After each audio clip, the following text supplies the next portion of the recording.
Welcome to the online lecture of Sharad Vimore English High School. Okay, so yesterday we have started with the chapter Let's March. It is written by Kailash Satyarthi. Actually, he has been honored by the Nobel Peace Prize in 2014, right? So at that event, he gave the speech, and this chapter is the part of that speech. Okay, in which we have I have explained you that he has been the advocate for the protection of rights of children regarding the education and etc. Okay, so we have completed till second page, 1.5 page. Now we'll continue from the friends. The Nobel Committee has generously invited me to present a lecture. Respectfully, I am unable to do that because I am representing here the sound of silence, the cry of innocence, and the face of invisibility. I represent millions of those children who are left behind, and that's why I have kept an empty chair here as reminder. Okay, so yes, what we have seen that उन्होंने क्या किया, receive किया था वो जो award है, उस award को रिसीव करते वक्त किससे एड्रेस हो रहे थे, और the audience and all the children, and he work for the preservation of to the rights of the children, and उनका जो ऑनर उनको जो प्रोवाइड हुआ था, उसका जो क्रेडिट था, वो जिसको जिसको भी देना चाहते थे, उन्होंने क्या किया था, उसका नेम लिया था. After that what he says that Nobel committee has generously invited me to present a lecture. Okay, जब नोबल कमेटी जहाँ से उनको क्या मिल रहा था, पीस नोबल पीस अवार्ड मिल रहा था, he was receiving the award, so they invited him to give a lecture. Okay, but what he was doing here, वो क्या दे रहे थे, एक he was representing the sound of silence. Means sound of silence means what, ऐसे person, ऐसे लोगों की आवाज़, मतलब जो कुछ बोल नहीं सकते, राइट, जो अपने ग्रीवियंस, अपने सॉरो के बारे में दूसरों को बता नहीं सकते. Means the small child, the cry of innocence, it means, and the face of invisibility means some ऐसे सफरिंग्स पीपल्स की या चिल्ड्रन की, ऐसे सफरिंग्स जो क्या है, लोगों से हिडन है, पुअर पीपल के एंड इनोसेंट पर्सन की. ओके, सो जो लोगों से क्या है, हिडन है. सो मैं उनको क्या, उनकी एक आवाज़ और उनकी जो प्रॉब्लम्स है वो क्या कर रहा हूँ, शेयर कर रहा हूँ. I represent millions of those children who are left behind, and that's why I have kept an empty chair here as a reminder. Okay, मतलब मैं क्या कर रहा हूँ, मिलियंस ऑफ ऐसे चिल्ड्रंस को रिप्रेजेंट कर रहा हूँ जो पे और मतलब जिनको पीछे छोड़ दिया गया है ना, जिनके राइट्स को मतलब जो भी उनका राइट है उनको प्रोवाइड नहीं किया गया है. तो ये एम्प्टी चेयर उस पर्टिकुलर, उस मिसिंग, मतलब उस मिसिंग टर्म को, मिसिंग थिंग को रिप्रेजेंट कर रही है. I have come here only to share the voices and dreams of our children because they are all our children. Gesture to everyone in the audience. Okay, मतलब वो क्या कर रहे हैं, उन बच्चों की आवाज़, उन चिल्ड्रन की आवाज़ को क्या कर रहे हैं, उनकी वॉइस को शेयर कर रहे हैं, मतलब उनकी प्रॉब्लम्स को शेयर कर रहे हैं सारे पर्सन्स के साथ जो बैठे हुए. बिकॉज इट्स आर ऑल, मतलब वो हमारे भी क्या है, चाइल्ड है. We should treat them as our own child. Gesture to everyone in audience means वो क्या करते हैं, मतलब इंडिकेट करते हैं, पॉइंट करते हैं जितने भी लोग ऑडियंस में बैठे हुए, since they are all our children.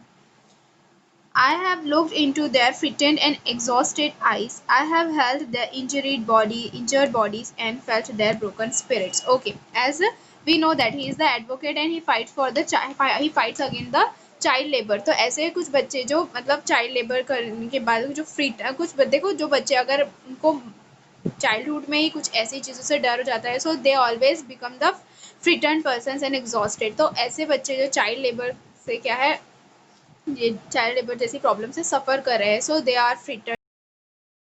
ऐसे लोगों को, ऐसे बच्चों को, ऐसे चाइल्ड को फेस किया है with the injured bodies and broken spirits. So जिस एज में, मतलब कि उनको हर एक फैसिलिटी प्रोवाइड होनी चाहिए, मतलब फूड, शेल्टर, होम और फैमिली, उसके साथ में जो भी है प्लेजर, जितनी भी जॉयनेस, हैप्पीनेस उनको प्रोवाइड होनी चाहिए. उस एज में वो क्या कराते हैं, लोग उनसे क्या कराते हैं, काम कराते हैं. सो उनकी जो स्पिरिट होती है, उनकी उनकी जो बॉडी होती है, काफ़ी इंजर्ड हो चुकी होती है. सो 20 years ago, अब उसकी एग्जाम्पल वो इलस्ट्रेट कर रहे हैं कि 20 years ago in the foothills of the Himalayas, I met a small skinny child laborer. He asked me, is the world so poor that it cannot give me a toy and a book instead of forcing me to take a gun or a tool? It means कि वो क्या, वो एक ऐसे बच्चे से मिले थे जो मतलब चाइल्ड लेबर जिससे सफ़र कर रहा था, और उसने क्या क्वेश्चन पूछा कि क्या मतलब वर्ल्ड इतनी पुअर है, इतनी गरीब है कि मुझे मतलब एक बुक, मतलब I need the education, right, मतलब बुक नहीं प्रोवाइड कर सकती, I need the fun, I need the enjoyment, अब मुझे टॉय भी नहीं प्रोवाइड कर सकती है ना. So he was asking the question related to the toy and book. I met with a Sandesh child soldier. He was kidnapped by an extremist militia. As his first training lesson, he was forced to kill his friends and family. He asked me what is my fault. Okay, मतलब वो एक ऐसे बच्चे से भी मिले थे, child soldier, मतलब कि तो कुछ बच्चों को किडनैप करके जनरली मतलब क्या टेररिज्म में क्या किया जाता है, लगा दिया जाता है. तो उस टाइम उन्हें मतलब जो टाइम पे बच्चों के हाथ में बुक्स और टॉयज होनी चाहिए, उन्हें गन और डिफरेंट वेपन्स दिए जाते हैं और क्या किया जाता है, उन्हें ट्रेन किया जाता है अगेंस्ट द टेररिज्म. ओके, सो ही उसकी उनकी जो फर्स्ट ट्रेनिंग लेसन था उसमें उसको क्या फोर्स किया गया था, to kill his family and friends, मतलब उससे रिलेटेड उसके आसपास में उसकी सोसाइटी में जो पर्सन है उनको मारने के लिए ट्रेन किया जा रहा था. So what is his fault, मतलब उसका क्या फॉल्ट था कि he is not getting the right education, not getting the enough food और not getting the enough facilities of the life.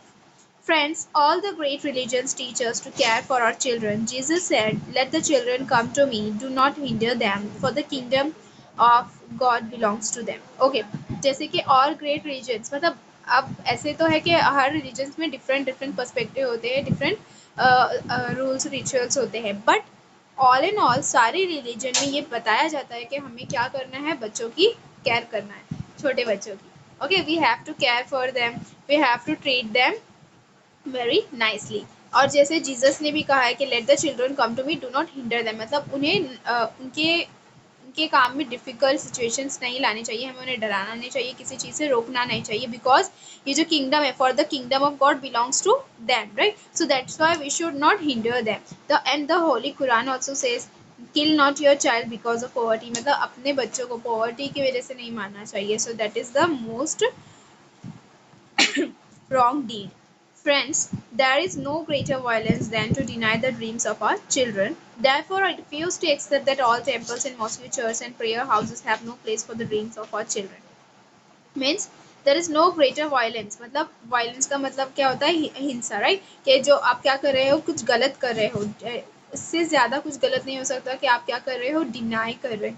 Deny करना मतलब किसी चीज़ से इनकार करना, किसी चीज़ को रिफ्यूज़ करना, right, that you are refusing, you are denying the dreams of our children, मतलब जिसके जो जो उनका राइट है आप वो डिनाई कर रहे हो. Therefore I refuse to accept that all the temples and mosques are and churches and prayer houses have no place for the dreams of our children. इसलिए मैं क्या कर रहा हूँ, रिफ्यूज़ कर रहा हूँ कि जो टेम्पल्स, मॉस्क्यू, चर्च और जो जितने भी प्रेयर हाउसेज है, they have no place for the dreams of children. I refuse to accept that the world is so poor when just 1 week of global military expenditure can bring all the children to classrooms. Okay, मैं इस बात से भी refuse कर रहा हूँ कि world इतनी पुअर तो नहीं है, मतलब वर्ल्ड इतनी गरीब तो नहीं है कि जो मतलब हर कंट्री पावरफुल होने के चक्कर में, मतलब कि जो भी उनका मिलिट्री पावर है उसको इंक्रीज करने के लिए वो क्या कर रहे हैं, कितना एक्सपेंड करते हैं, एक्सपेंडिचर है ना, मतलब कितना एक्सपेंस, कितना खर्च करते हैं, कि उतना मतलब एक कंट्री इतनी पुअर भी नहीं है जब वो मिलिट्री पावर के ऊपर इतना एक्सपेंस कर सकती है, इतना एक्सपेंडिचर लगा सकती है, तो वो एक बच्चों को मतलब उनकी जो चाइल्ड जनरेशन है ना, उनको एजुकेट नहीं कर सकती. So I refuse to believe that the country is so poor they can't shield the child. I refuse to accept that all the laws and constitution, police and judges are unable to protect our children. मैं इस बात से भी refuse करता हूँ, मतलब इस बात से भी इनकार करता हूँ, डिनाई करता हूँ कि हमारे लॉज इतने मतलब वीक है, मतलब हमारे लॉज में पावर नहीं, that they are not able to protect the children. So police and judges, they are all not able to protect the children. So I refuse to accept this also. I refuse to accept that the shackles of slavery can ever be stronger than the quest for freedom. मतलब slavery मतलब जो गुलामी, जो जो child children है ना, जो इस चीज़ से सफ़र कर रहे हैं, I just refuse to believe that, I just refuse to accept that कि उनको क्या करना है, इस चीज़ से निकलना है, right, and we have to make them stronger for the मतलब फ्रीडम, उनको क्या करना है, फ्री करना है. I refuse to accept here, मतलब कि ये इम्पॉसिबल तो नहीं है, I am just refusing to accepting, we should free them from the slave. My only aim in life is that every child is free to be a child. मतलब मेरा एक ही M है, मतलब कि मैं क्या कर रहा हूँ, हर चाइल्ड के जो राइट्स है उनको वो दिलाना चाहता हूँ, free to grow and develop, मतलब वो क्या है, हर एक बच्चा मतलब हर एक चाइल्ड उनके कुछ ना कुछ क्या है राइट्स है जो उनको पूरी तरीके से मिलने चाहिए। To grow and develop, to eat sleep and see daylight, to laugh and cry, to play and learn, to go to school and above all free to dream. Means हर एक child they all have the right to dream, मतलब उनके खुद के life में कुछ dream होंगे है ना, उनका कुछ ना कुछ करियर प्लान होगा, सो वो फ्री है to dream that, right. They are free to go to the school to get educated, right, मतलब कि एजुकेशन गेन करना और स्कूल जाना ये सब उनका राइट है। प्ले करना, लर्न करना, अपने चाइल्डहुड को इंजॉय करना, laugh and cry, to eat sleep and से सी डे लाइट, मतलब हर चीज़, मतलब proper food, proper shelter, proper family fun, etc. All the facilities they are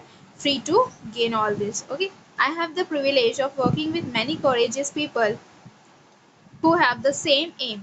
We have never given up against any threat or attack and we will never. Okay, मतलब मुझे privilege मिलना मतलब कि मुझे ये honor, मतलब ये खुशकिस्मती है मेरी, आई एम सो लकी कि मैंने कितने सारे लोगों से, courageous people के साथ में क्या किया है, काम किया है। So वो सारे लोग जिनके साथ मैंने काम किया है एंड मतलब मैं, हम सब मिलकर क्या कर रहे हैं, टुगेदर वी आर और working on a same motive, so same AIIMS क्या है उनका, कि जो भी चाइल्ड है, जो भी चिल्ड्रन है, उनके जो भी राइट्स है उनको क्या किए दिलाए जाए। ओके, और किसी भी मतलब देखो, अगर कोई फिलान्थ्रोपिस्ट है, कोई सोशल सर्विस कर रहा है ना, तो उसके अगेंस्ट, मतलब उसके अगेंस्ट बोलने वाले बहुत से लोग आते हैं, उसको थ्रेट करते हैं, अटैक करते हैं, है ना। जो भी एनजीओस वगैरह में काम करते हैं, जो लोगों के वेलफेयर के लिए काम करते हैं, तो उनकी लाइफ में बहुत सारे बैरियर्स आते हैं, कैजुअली बहुत सारी डिफिकल्ट कंडीशंस आती है, तो हम क्या करते हैं, ये हमारा काम है, और ये सारी चीज़ें जो हमारे लाइफ में डिफिकल्ट कंडीशंस और बैरियर्स आते हैं, we just don't bother about that, हम उससे अफ्रेड नहीं होते, इससे डरते नहीं है। हमारा क्या काम है, हम उस काम पे क्या करते हैं, टोटली कॉन्सेंट्रेट करते हैं। We have made progress in the last couple of decades, मतलब लास्ट कपल ऑफ डिसेज, मतलब डिसेज मतलब 10 ईयर का जो पीरियड होता है, तो लास्ट टू 10 ईयर के पीरियड से, मतलब approximately 20 years, we have reduce the number of out of school children by half, मतलब कुछ ऐसे बच्चे आउट ऑफ स्कूल चिल्ड्रन, मतलब जिनको एजुकेशन नहीं मिल पा रही है, राइट। सो ऐसे बच्चों का क्वांटिटी भी क्या हो गई है, काफ़ी लेस हो गई है, ऑलमोस्ट हाफ हो गई है। We have reduce the number of child labours by a third, और चाइल्ड लेबर्स के भी, चाइल्ड लेबर्स जो है ऐसे बच्चे जो छोटे हैं और फिर भी काम कर रहे हैं ना, तो उनका भी हम लोग ने अप्रोक्सीमेटली 1/3 पार्ट क्या कर दिया, रिड्यूस कर दिया। We have reduce child mortality and malnutrition and we have prevented millions of child death. Okay, जो डेथ रेट होती है, मोर्टेलिटी है ना, जो मतलब जो बच्चे प्रॉपर फैसिलिटी, प्रॉपर फूड मिलने की वजह से, ना मिलने की वजह से, उनके अंदर जो माल न्यूट्रिशन मतलब प्रोटीन्स और एक्सेट्रा की क्या हो जाती है, कमी हो जाती है। और ऐसे बच्चे जिनको प्रॉपर फैसिलिटीज़ नहीं मिलने की वजह से even they face to the death conditions also. So ये सारी चीज़ें क्या हुए, काफ़ी लेस हुई है। सो ऐसे ही कुछ लोग हैं जो क्या करते हैं, वेलफेयर के लिए, दूसरों के वेलफेयर के लिए काम करते हैं, और उसका क्या होता है, एक गुड इम्पैक्ट आता है सोसाइटी पे। सो इस तरीके से सोसाइटी क्या होती है, डेवलप होती है। सो क्या है, ये भी क्या मेंशन करें कि हम ये सारी चीज़ों पे वर्क करते हैं, ये हमारा क्या है, एम है।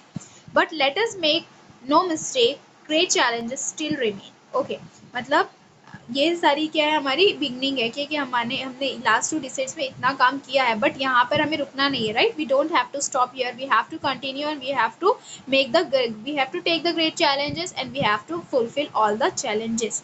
Friends, the biggest challenge or biggest crisis knocking on the door of humankind is fear and intolerance. Okay, जो biggest challenge है ना, for the mankind, humankind is what fear and intolerance, मतलब कुछ ऐसे लोग जो ह्यूमन काइंड के लिए काम भी करना चाहते हैं ना, ह्यूमनिज्म के लिए, बट उनके अगर बाद में कोई बैरियर डाल रहा है, कोई मतलब उनको थ्रेट कर रहा है, सो वो क्या करते हैं, स्टेप बैक ले लेते हैं। So that is the biggest threat, क्या है, फियर, मतलब हमारे अंदर फियर नहीं होना चाहिए। We should be confident what you are doing, अगर आप क्या कर रहे हो कॉन्फिडेंट हो, अगर आप सही कर रहे हो, so you should be confident, right. So you should not get frightened by any of the threat or attack.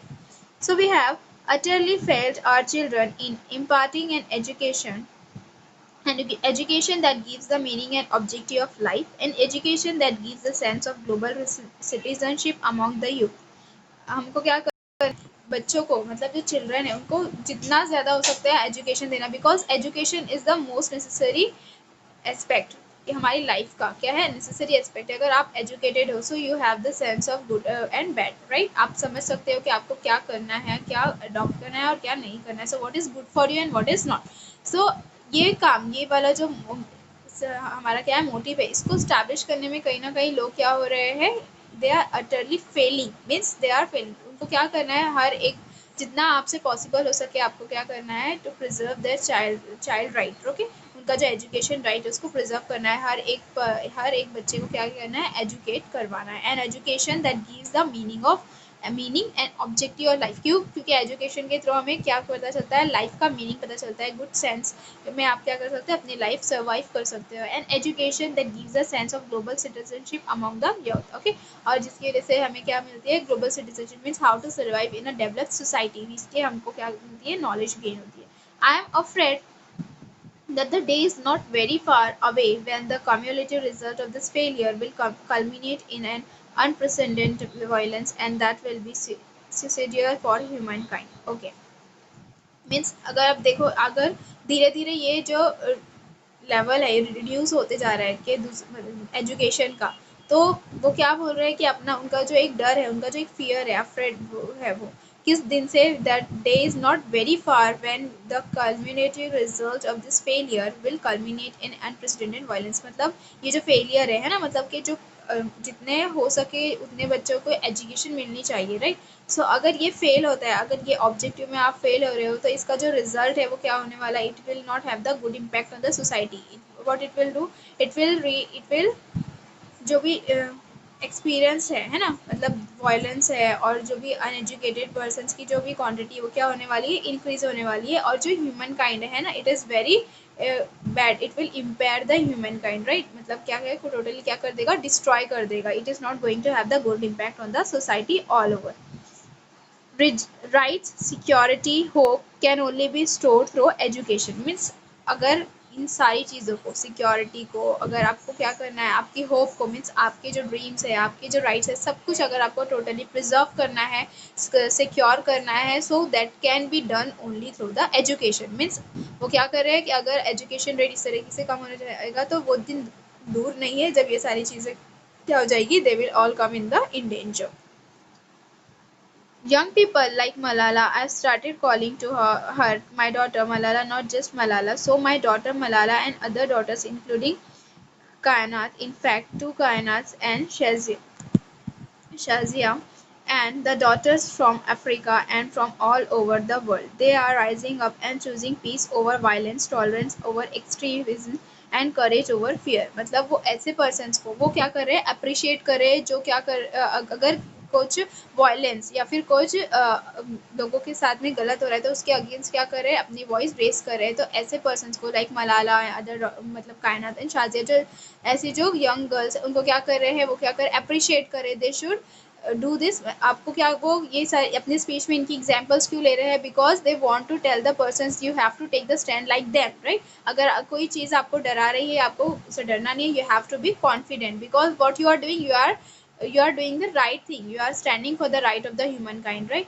सो इसके लिए वो क्या कर रहे हैं, you have to courage over the fear. मतलब आपको क्या करना है, डर से आगे बढ़ना है, आपके अंदर कॉन्फिडेंस होना चाहिए, करेज होना चाहिए, and then you will get success in the life. The solutions are emerging, but these solutions cannot be found in the deliberations in conferences alone and cannot be found in prescriptions from a distance. Okay. अब ये जो problems है, काफ़ी सारी problems है जो societies की, उसकी बहुत सारे सोल्यूशंस भी क्या हो रहे हैं, इमर्ज हो रहे हैं। इमर्ज होना मतलब इनिशिएट होना, ऊपर आना। But these solutions cannot be found in deliberations in conferences alone, means ऐसे ऐसी चीज़ें, ये सारी जो सॉल्यूशंस है ना, अगर आप देखोगे कि आप कोई भी प्रॉब्लम्स को सॉल्व करना चाहते हो, तो you can not do it alone, you need to have the proper knowledge, है ना। आपको क्या करना है, प्रॉपरली उस प्रॉब्लम को एनालाइज करना है, फिर उसके लिए क्या बेस्ट सोल्यूशन हो सकता है, राइट। और उसके लिए आपको क्या करना है, और लोगों की भी, और डिफरेंट पर्सनस की, डिफरेंट ग्रुप्स की भी क्या करेगी, आपको रिक्वायरमेंट लगेगी, that can not be found in the prescription from a distance, okay. मतलब आपको उस पर्टिकुलर प्रॉब्लम को काफ़ी नियरली क्या करना है, रिकॉग्नाइज करना है। उसके बाद आप क्या करोगे, उसके जो सोल्यूशन है इमर्ज हो रहे हैं, उसमें से बेस्ट सोल्यूशन क्या करोगे, यूज करोगे। They live small groups and local organisations and individuals who are confronting with the problem every day. ऐसे बहुत से लोग हैं, है ना, छोटे छोटे ग्रुप्स है या फिर डिफरेंट ऑर्गेनाइजेशन है जो क्या कर रही है, ऐसी चीज़ों को क्या कर रही है, फेस कर रही है। Okay, so who are confronting with the problem every day, वो क्या कर रहे हैं, प्रॉब्लम से लड़ रहे हैं। Even if they remain unacknowledged, unrecognised and unknown to the world, the solutions are with them. और वो भले ही मतलब अब कुछ ऐसे पर्सन है जो क्या हो जाते हैं, मतलब टॉप लेवल पे नजर आते हैं कि उन्होंने हाँ ये पर्टिकुलर काम किया है, बट कुछ ऐसे पर्सन भी है जो अपने लेवल पे क्या कर रहे हैं, ट्राई कर रहे हैं। So no, it doesn't matter they are equal, they are visible to the person और पीपल और नॉट। ओके, मतलब सोसाइटी में विजिबल है या नहीं, but they are doing their well, they are doing the their work in the best of the manner, right. मतलब अपना काम वो क्या कर रहे हैं, प्रॉपरली कर रहे हैं। So no matter whether they are unacknowledge और unrecognise, they have the solutions with them, they are doing it in the best way. So here we have completed the first part. Okay, now second part, we can do it. You may ask that what can one person do? I would recall a story from my childhood. Okay, ठीक है। अब ये जो भी mention किया है उन्होंने कि हमारी जो सोसाइटी है वहाँ पे बहुत सारे इश्यूज इमर्ज हो रहे हैं और इसके साथ साथ उसके भी प्रॉब्लम्स के सॉल्यूशंस भी क्या हो रहे हैं, सामने आ रहे हैं। So what you have to do, you have to choose the best among them, right. आपको बेस्ट सोल्यूशन चूज करना है और फिर उसके ऊपर वर्क करना है। So we can do it, right. You may ask that what can one do, one person do. अब आप सोचोगे कि सिर्फ अगर एक पर्सन, राइट। अब यहाँ पे हम लोगों ने क्या देखा, there are different groups, different organisations, those who are working for the welfare of the humans and mankind, right. But what a person alone can do, right. You will ask that कि अगर अकेला person करना चाहे तो वो क्या कर सकता है। So here is the answer, I would recall a story from my childhood. मतलब मेरे चाइल्डहुड से मुझे एक स्टोरी याद आती है। अब वो उसको क्या कर रहे हैं, यहाँ पे बता रहे हैं। A heavy fire had broken out in the forest. मतलब जंगल में क्या हो गई, फॉरेस्ट में टोटली क्या हो गई थी, फायर पूरी तरीके से स्प्रेड हो चुकी थी all over the forest. All the animals were running away, और सारे एनिमल्स क्या हो रहे थे, दूर भाग रहे थे उस आग से, इंक्लूडिंग लायन। लायन भी, मतलब लायन को क्यों स्पेशली इम्फेसिस करके बताया, because he is considered as the king of the forest. So वो भी क्या कर रहा था, उस फायर से डर कर क्या कर रहा था, भाग रहा था। सारे एनिमल्स भाग रहे थे। The king of the forest suddenly then he saw a tiny bird rushing towards the fire. और अचानक ही उन लोगों ने देखा कि वहां पर एक छोटी सी बर्ड क्या कर रही है, फायर की तरफ जा रही है। He asked the bird what are you doing. मतलब उनकी चाइल्ड में किसी ने अगर उनको ये स्टोरी बताया था या फिर उन्होंने कहीं पढ़े होंगे। So he is sharing the story here. तो इस ये क्यों शेयर करें, because it is having a lesson, it is having a moral. So what is, continue करते हुए वो क्या बोलते हैं कि अब जब सारे animals including the king of the forest, right, वो भी क्या कर रहा था, फायर से दूर भाग रहा था। तो जब वो छोटी सी बर्ड क्या कर रही थी, फायर की तरफ जा रही थी, तो उससे पूछा गया कि what you are going to, right, what you are doing. To the lion surprise, the bird replied, "I am going to extinguish the fire." अब जो ऐसा जवाब जो क्या कर देता है, लायन को टोटली सरप्राइज कर देता है, वो क्या रहता है उसका reply, "I am going to extinguish the fire", मतलब मैं आग को बुझाने जा रही हूँ। The lion laughed and said, how can you do it keeping just one drop of water in your beak. मतलब ये तुम कैसे, how is it possible, right. वो कितनी छोटी होती है, बट यू आप लोगों ने देखी होगी, और उसकी बीक मतलब जो उसकी चोंच होती है वो उससे भी छोटी होती है। तो आप उसमें से एक एक ड्रॉप पानी वो क्या करेगी, वो इतनी बड़ी जो जंगल में आग लगी है उसमें क्या करेगी, पानी डालेगी, राइट। तो वो उस बात पे हंसता है कि मतलब आप इतने से, मतलब इतने से one one drop of water से, मतलब ये पूरी इतनी बड़ी जो आग लगी हुई है उसको कैसे बुझाओगी, right. The bird was adamant and she said, I am doing my bit. मतलब adamant, adamant का मतलब होता है किसी चीज़ पे अड़े रहना, राइट। अगर आप किसी चीज़ पे कॉन्फिडेंट हो तो वो क्या बोलती है, yes I am doing my bit, मतलब जो मैं कर सकती हूँ, वॉट कैन आई डू, मतलब जितना मुझसे हो सकता है ना, the best thing which I can do, I am doing that.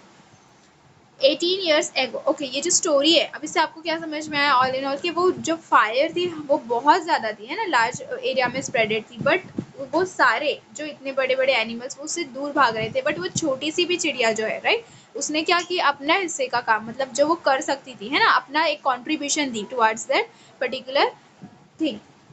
तो उसका जो कंट्रीब्यूशन था मतलब वो दे सकती है। सो इसको कंपेयर करें वो हमसे कि अगर आप ऐसा बोलोगे कि एक पर्सन, एक अकेला पर्सन क्या कर सकता है, so just see this story, right. ये स्टोरी से आप लेसन ले सकते हो कि वो एक छोटी सी बर्ड, राइट, क्या कर रही है, अपना कंट्रीब्यूशन दे रही है। So if that bird can give a contribution, right, तो आप क्यों नहीं दे सकते हो, है ना। आप सोसाइटी के डेवलपमेंट में, और जो चाइल्ड है ना, जो चिल्ड्रन है, उनके राइट्स के प्रोटेक्शन के लिए आप अपना कंट्रीब्यूशन क्यों नहीं दे सकते, you can do it. 18 years ago, millions of individuals marched across the globe and demanded a new international law for the abolition of wars from the child labor, and it has happened, and we did it, millions of individuals did it. Okay, तो 18 years ago बहुत सारे लोगों ने क्या किया था, मार्च across the global, मतलब उस चीज़ के लिए उन्होंने आवाज़ उठाई थी, एंड क्या डिमांड किया था उन्होंने, इंटरनेशनल लॉ, मतलब फॉर इस पर्टिकुलर चाइल्ड लेबर के अगेंस्ट उन्होंने क्या किया था कि अगर कोई इस लॉ को, मतलब कि अगर क्या कर रहा है, इस कंसेप्ट को इनिशिएट करा रहा है, चाइल्ड लेबर यूज़ कर रहा है, तो उसके लिए क्या करना चाहिए, एक इंटरनेशनल लॉ क्रिएट करना चाहिए, है ना।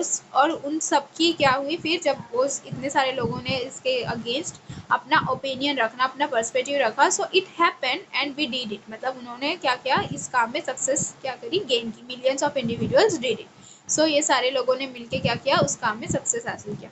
Friends, we live in an age of rapid globalisation, we are connected through high speed internet, we exchange our goods and services in one single global market. Thousands of flights every day connects us from one corner to another corner of the globe. But there is one serious disconnect and there is a lack of compassion. Okay, अब वो क्या बता रहे हैं कि हम एक ऐसी एक ऐसी वर्ल्ड में रह रहे हैं, राइट, हम एक ऐसी टेक्नोलॉजी वाली वर्ल्ड में सर्वाइव करें जहाँ पर अभी सब कुछ पॉसिबल है कि अगर आप कुछ मैसेज स्प्रेड करना चाहते हो, है ना, you can spread it just with in a second, fraction of second. आप क्या करोगे, apps करो, you are using high speed internet, we are connected through each other using all these facilities, है ना। आप क्या कर रहे हो, डिफरेंट ट्रांजेक्शन यूज कर रहे हो, डिफरेंट गुड्स एंड सर्विसेज आप यहाँ से दूसरी जगह क्या कर रहे हो, ट्रांसपोर्ट कर रहे हो। मीन्स ये बताने का क्या मेन मोटिव है कि पूरी वर्ल्ड क्या है, एक दूसरे से कनेक्टेड है ना। सो everyone is connected to each other, so thousands of flights every day connect us from one corner to another corner of the globe। और बहुत सारी फ्लाइट्स जो एक कॉर्नर से दूसरे कॉर्नर तक क्या है, कनेक्ट है, जो लोग क्या कर रहे हैं, ट्रेवल कर रहे हैं। But there is one serious disconnect and there is a lack of compassion, मतलब जो लोग एक दूसरे से इतने कनेक्टेड है, राइट, उन लोगों में भी एक चीज़ की, मतलब एक कनेक्शन की कमी है, that is the connection of compassion, मतलब लोगों से सिंपैथी नहीं है एक दूसरे को, है ना। They are not concern about the sufferings of others, मतलब दूसरों की जो तकलीफ है, राइट, दूसरों की जो सॉरो है, ग्रीवेंस है, और जो भी प्रॉब्लम्स है, उससे क्या है, लोग कनेक्टेड नहीं है। Apart from this particular thing, all are connected to each other, right. Let us inculcate the transform these individuals compassion into a global compassion, let us globalize compassion। Okay, so what we should do, what we need to do, we should globalise the compassion, मतलब हमें क्या करना है, लोगों के लिए sympathy रखना है, अगर पिटी कंसर्न रखना है, राइट। लेकिन अगर कोई सफर, मतलब किसी को कोई प्रॉब्लम है, कोई प्रॉब्लम सफ़र कर रहा है, सो यू नीड, आपको क्या समझना है, आपको उनको उस पर्टिकुलर थिंग को अपनी प्रॉब्लम समझना है, और उसको जितना आप अपने लेवल पे हेल्प कर सकते हो, you have to help them, right. Mahatma Gandhi said, if we are to teach real peace in this world, we shall have to begin with the children. I humbly add, let us unite the world through the compassion for our children। Okay, further इस discussion को आगे वो extend करते हैं compassion वाले concept को, कि as the Mahatma Gandhi said, कि अगर आपको लोगों को रियल पीस बताना है ना, वर्ल्ड में रियल पीस का लेसन देना है, so what you need to do, you need to begin it with the children, मतलब आप क्या कर सकते हो, चिल्ड्रन से स्टार्ट कर सकते हो, राइट। आई हम्बली एड, वो आगे क्या बताते हैं, let us unite the world through the compassion for our children, मतलब हम हमारे जो यंगर जनरेशन है, जो हमारे जो चाइल्ड है ना, उनको क्या कर सकते हैं, इसमें इन्वॉल्व कर सकते हैं, उनसे मतलब स्टार्ट करना है हमको, कंपैशन फॉर आवर चिल्ड्रन, उनके राइट के लिए जो भी हम काम कर रहे हैं उसको क्या करना है, और ग्रेटर लेवल पे क्या करना है, अकम्प्लिश करना है। I ask, whose children are they who stitch footballs yet never played with one, मतलब वो आगे बताते हैं कि ऐसे भी बच्चे हैं ना, कि क्या वो क्या कर रहे हैं, स्टिच कर रहे हैं फुटबॉल को, right, they are stitching the football, but उन्होंने कभी फुटबॉल खेला नहीं है ना। बहुत से ऐसे बच्चे, मतलब वो क्या बता रहे हैं यहाँ पे, चाइल्ड लेबर का कंसेप्ट बता रहे हैं कि ऐसे छोटे छोटे बच्चे जो क्या कर रहे हैं, काम में लगा दिए जाते हैं स्टिच करने के लिए, और बहुत सारे जो भी काम है, लेकिन कभी उन्होंने क्या किया होता है, उस पर्टिकुलर टॉय से खेला नहीं होता है ना। Whose children are they who harvest cocoa yet have never tasted chocolate, और मतलब वो कोकोआ जो होता है, हार्वेस्ट करते हैं, उसको टोटली क्या करते हैं, उसका पूरा काम करते हैं, बट कभी उन्होंने चॉकलेट टेस्ट भी नहीं की होती है। Whose children are they who are dying of Ebola, और जो एबोला की डिजीज से क्या हो रहे हैं, मर रहे हैं ना, those who are dying with this disease, वो किसके चिल्ड्रन है ना। Whose children are they who are kidnapped and held hostage, और ऐसे जो किडनैप कर दिए जाते हैं और बंदी बना के hostage बना के रख दिए जाते हैं और जिनसे क्या किया जाता है फिर आगे काम लिया जाता है। सो वो किसके चिल्ड्रन है? They are all our children, मतलब वो हमारे ही चिल्ड्रन है, हमें उनके ऐसे ट्रीट करना है that they are all ours. I remember an 18-year-old girl we rescued from intergenerational forced labor from stone quarries. When she was sitting in my car after her rescue, she asked me, "Why did you not come earlier?" Okay, अब वो बता रहे कि मुझे एक ये सारा concept उन्होंने एक्सप्लेन कर दिए। देन उनको एक मतलब शॉर्ट सा स्टोरी याद आती है कि एक 18-year-old को भी उन्होंने क्या किया था, एक 18-year-old गर्ल को रेस्क्यू किए थे। सो अब जो भी उनका देखो इस तरीके से हर छोटे बहुत सारे चाइल्ड है जिनको क्या किया जाता है, छोटे एज में ही क्या किया जाता है, किडनैप करके और उनसे क्या किया जाता है, काम करवाया जाता है, राइट। सो उस गर्ल को जब उन्होंने रेस्क्यू किया तब उसका एक क्या था, जेन्युइन क्वेश्चन था कि why did not you came earlier, मतलब आप पहले क्यों नहीं आए, राइट। मतलब सोचो कि मतलब उस बच्ची से कितने कौन सी एज से काम किया करवाया जा रहा होगा, right. So they all where working, वो ये सारे लोग जो है जो इन बच्चों के राइट्स के लिए क्या कर रहे हैं, काम कर रहे हैं। हर एंग्री क्वेश्चन स्टिल शेक मी, और उसका वो जो क्वेश्चन था है ना, जो वो उसने क्वेश्चन पूछा था कि आप पहले क्यों नहीं आए, वो अब तक क्या करते हैं मुझे, इट स्टिल शेक्स मी, मतलब मुझे अब तक ये बात क्या करती है, खटकती है कि ऐसे और भी कितने बच्चे होंगे ना जो ये सारी प्रॉब्लम्स को क्या कर रहे हैं, सफ़र कर रहे हैं। And has the power to shake the whole world. They have the power to shake the whole world. Yes, it is. Here, question is for all of us: what we are doing? What are we doing? What are we waiting for? How many girls will we allowed to go without rescue? So अब हम कब तक ये wait करेंगे, right? ऐसे कितने ही girls होगी जिसको हमारी हेल्प की ज़रूरत होगी, but till what time we'll wait for their rescue, right?